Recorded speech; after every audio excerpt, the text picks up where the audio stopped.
My name is Jason Frishman. I'm a psychologist and a men's coach for fathers. And the title I would say would be lead coach and guide at Journeyman. What inspired you to get into the mental health field? Oh wow, that's a great long story from long ago. I originally my dream at 12 was to be a neurosurgeon for children, and I went all the way to like in college. I was pre-med, and then I realized I didn't want to work with the cellular structures of humans. I wanted to work with humans. And Yeah.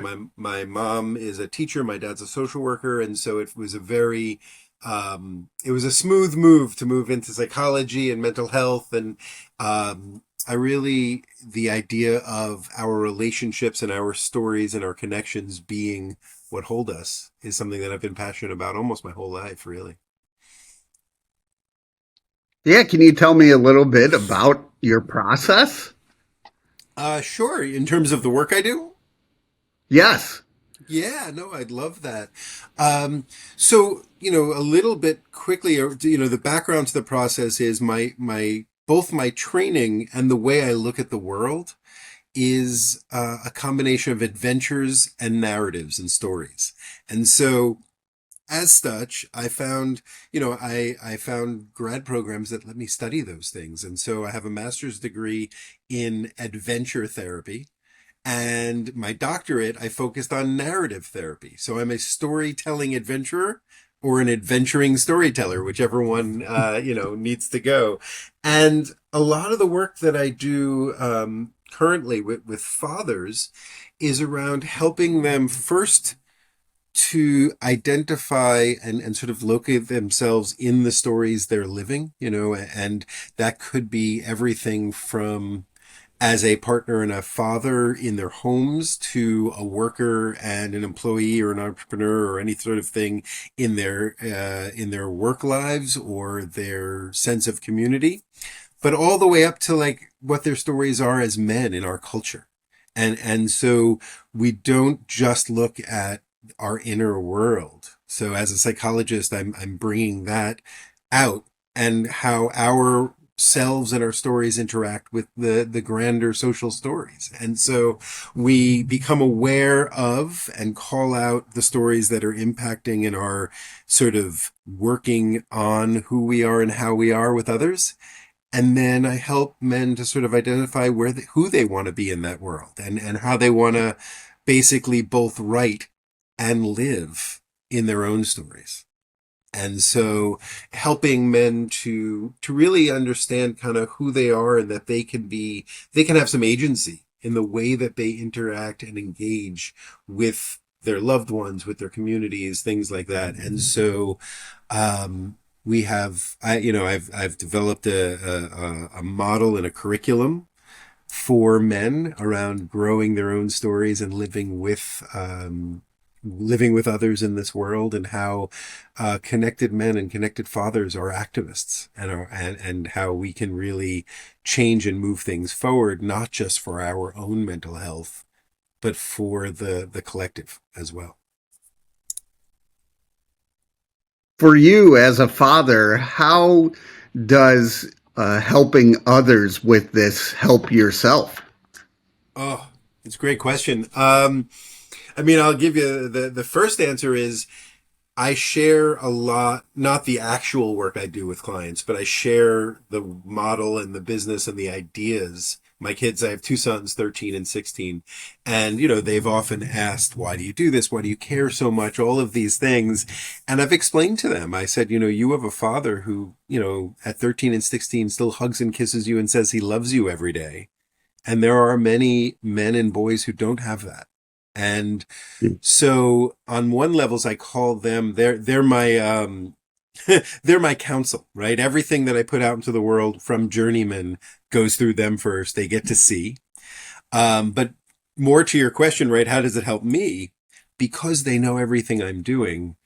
I'm not perfect either. So as a father, if I get cranky or if I use a tone or I, am impatient in any sort of irritable way, I'll hear it from my kids. My son's favorite thing is, would you tell your clients to talk to their kids with that tone of voice? And I was like, and so, I joke, like, not only am I sort of the lead guide and sort of the founder of Journeyman, but I am my own client. I do live those adventures when there's a struggle with my 16-year-old son, or my wife and I have an argument or something. I will go back and I'll put myself through the same, steps that I encourage the guys to do. I really try to push my own growth as well, because, although I'm leading and facilitating and growing this, I'm also a father. I'm also a man. I'm also sort of subject to the same social stories that have impacted men for generations, and trying to be aware of them in my own life. So I'm always, as I'm learning and I'm reading books and exploring these things with clients, I'm also, shall we say, experimenting on myself and really trying to live that in a powerful way. I know for me, my parents got divorced when I was 8. So that part was toxic, and I didn't see my dad as much. But now I'm a father of 2, and I don't want to do the same mistakes. Do you see men trying to, be better fathers than the experiences they had? I do. I think that, you know, that's the push, right? Like, we want to understand that we're not trying to say, like, well, our dad sucked and blah blah blah. No, Right, I right. come to this, that, like, so many men are a product of the generation, the time, the context, Hmm. the place they're in, and we can always do better. I would hope that my kids do better than me, and so, absolutely, 100%. And I think so many of the men that I work with, when we look at stories, when we build narratives, when we build these ideas of kind of who and how I want to be in life, of course we look at our backstories, right? And so we do have conversations about our fathers, and we do have conversations about, just what are the things we can choose and take in, and it's not about saying it's all bad, it's all good. It's really about finding the grays in the middle, and choosing what character traits, what values, what things that are meaningful, and enhancing them for the next generation. Do you see your clients' confidence level rise as they go through the process? Oh, 100%. And it's funny you asked that, because I was talking with someone this morning, and he asked me about confidence, and I sort of said, that's not the goal, but it's definitely an outcome, and Yeah. Yeah. so it's almost like, the more you increase your own awareness of who you are, basically, if you have self-love, if you have a what I call a values compass, where you're aware of what's important to you, and you start making choices and taking action in that direction, you feel better about you, right? Like, it just happens. Not just happens. People put work into it, but it's Yeah. almost inevitable that as you do that work, you start to stand a little taller. And different things. One of the things I'm most proud of with the guys that I work with is that they will often achieve the goals and the treasures they stated at the beginning of our journey together, and then also say, and I also found this out, right? Someone said, I really wanted to have a better relationship with my teenage daughters before they go off to college. And at the end of his time, he said, I did that. And I also have better communication with my wife than ever before. That wasn't even our goal, but it happens Yeah. as you have an increased sense of self, as you have an increased sense of confidence and competence. Um, it becomes a really powerful journey, and I get really honored. I feel really honored that I can both support, guide, and witness men take them, because, as you know, like, it's a hard place to get men to sort of Yeah. raise their hand for. Yeah. For you, what have you learned from your own kids? Oh, goodness. Well, the funny thing is that when my oldest son was 5 or so, I told him, I said, "You're the best teacher I have." And now at 16, he remembers that. And he always put, well, remember, you have to listen to me. I'm the best teacher. And although it might, irk me a little bit, he's right. So the things that I've learned from my own sons have been about, there's so many different things, but just off the top of my head, like, taking radical responsibility, and being aware.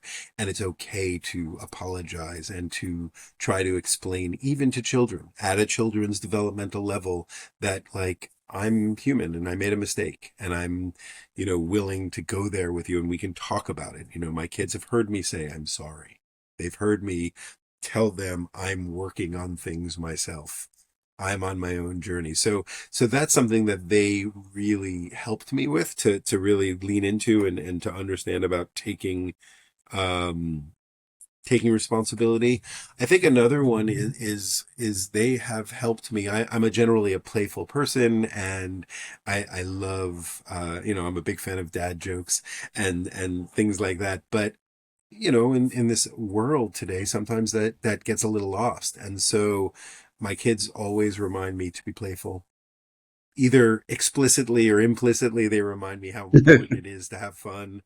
Um, and I think the other piece is that the process, like, trust the process or whatnot, but to understand, I have a certain practices that I teach with my guys, and also that I do myself, that are, I call them, the smallest unit of value, right? So what is something that is, 1 minute or less that I can do that will show and express a core value? For me, one of them is connection. And so I say the exact same 12 words to my kids, both kids, every night before bed. I've done it since they were infants, and I have rarely missed a day. Even if I'm away, I'll call or I'll send a little note or whatnot. And it takes, 18 seconds, right?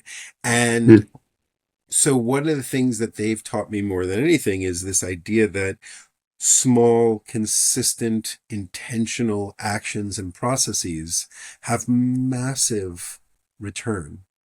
And we often feel like if I set in rituals, if I create rhythms and have routines and habits, then I'm locked in and I have less freedom of time. But in fact, we have more. And so for example, I say these 12 words, they're basically, an expression of love. And even if my kid and I are arguing or having a hard time, I still say it. I may not want to, right? I may be like, but I'm the Yeah. adult, right? And so I buck up and I go and I say it, and I say, you don't have to say it back, but I'm going to say it. More often than not, they do say it back, even if we're arguing. And what it teaches is, and I said this to him, I said, no matter how knocked down, hardcore argument we're in, I'm committed to loving and being his father forever. And so the statement of a 18-second sentence at the end of the day, even if we're still angry at each other, is a reminder that we'll get through this and we'll move forward.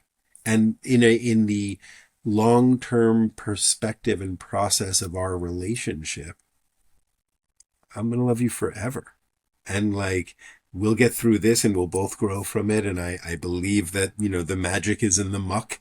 We find treasures through the challenges and all of those things. And these everyday, routine, mundane, and intentional actions are constant reminders of What do you do to help your own mental health? that. Like a lot of, I'd say maybe most men, the honest answer is probably not enough. Um, but I am, this summer I got very much into trail running. I live in Vermont, and so I will go and either run or walk in the woods as often as possible. I'm also a cook. And so, for example, every month in my Journeyman program, we have a theme, and this month's theme was nourishment. So your question is timely.